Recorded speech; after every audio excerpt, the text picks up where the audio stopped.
Hi hello అండి, అందరికీ నమస్కారం అండి ఫ్రెండ్స్. ఇక విద్యార్థులకైతే ఊహించని గుడ్ న్యూస్. వేసవి సెలవులు పెంచుతూ ప్రభుత్వం కీలక నిర్ణయం. ఇక ఇందుకు సంబంధించిన పూర్తి వివరాలైతే మన వీడియోలో తెలుసుకుందామండి. అంటే ఈ వేసవి సెలవులు ఎవరికి పెంచుతున్నారు ఏంటి అనేది క్లారిటీగా తెలుసుకుందామండి. వీడియో మాత్రం పూర్తి వరకు చూడండి ఫ్రెండ్స్, అప్పుడే మనకి పూర్తి సమాచారం అయితే తెలుస్తుంది. లేట్ చేయకుండా టాపిక్లోకి వెళ్ళిపోదాము. ఇక ఆంధ్రప్రదేశ్లోని ఇంటర్ విద్యార్థులకు ప్రభుత్వం గుడ్ న్యూస్ అయితే తెలిపింది. ఇంటర్ విద్యార్థులకు వేసవి సెలవులను 6 రోజుల పాటు పొడిగిస్తూ నిర్ణయం తీసుకుంది. ఇంటర్మీడియట్, అడ్వాన్స్డ్, సప్లిమెంటరీ పరీక్షలు జరుగుతున్నందున రాష్ట్రంలోని జూనియర్ కాలేజీలకు వేసవి సెలవులను ప్రభుత్వం పొడిగించింది. ఈ మేరకు ఇంటర్మీడియట్ విద్యామండలి కార్యదర్శి రంజిత్ భాషా జూనియర్ కాలేజీలకు వేసవి సెలవులను పొడిగిస్తూ ఆదేశాలు జారీ చేశారు.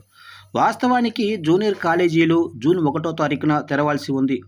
జూన్ 5వ తేదీ వరకు ఇంటర్మీడియట్, అడ్వాన్స్డ్, సప్లిమెంటరీ పరీక్షలు ఉండడంతో ఈ మార్పులు చేశారు.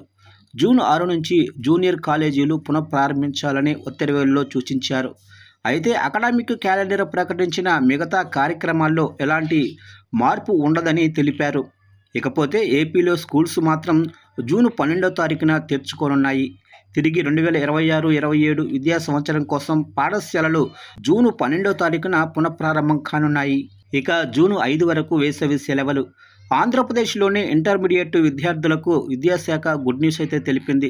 రాష్ట్రంలోని అన్ని ప్రభుత్వ, ప్రైవేటు జూనియర్ కాలేజీలకు వేసవి సెలవులను పొడిగిస్తున్నట్లు ఇంటర్ బోర్డు అధికారిక ప్రకటన విడుదల చేసింది.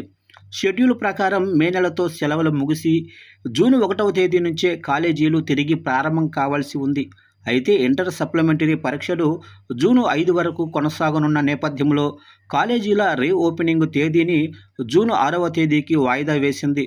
దీంతో విద్యార్థులకు జూన్ 5వ తేదీ వరకు సెలవులైతే కొనసాగనున్నాయి. ప్రభుత్వం తీసుకున్న నిర్ణయంతో ఇంటర్ విద్యార్థులకు అదనంగా మరో 5 రోజుల పాటు సెలవులైతే దొరికాయి. అయితే అకాడమిక్ క్యాలెండర్ ప్రకటించిన మిగతా కార్యక్రమాల్లో ఎలాంటి మార్పు ఉండదని ఇంటర్మీడియట్ విద్యామండలి కార్యదర్శి రంజిత్ భాషా వెల్లడించారు.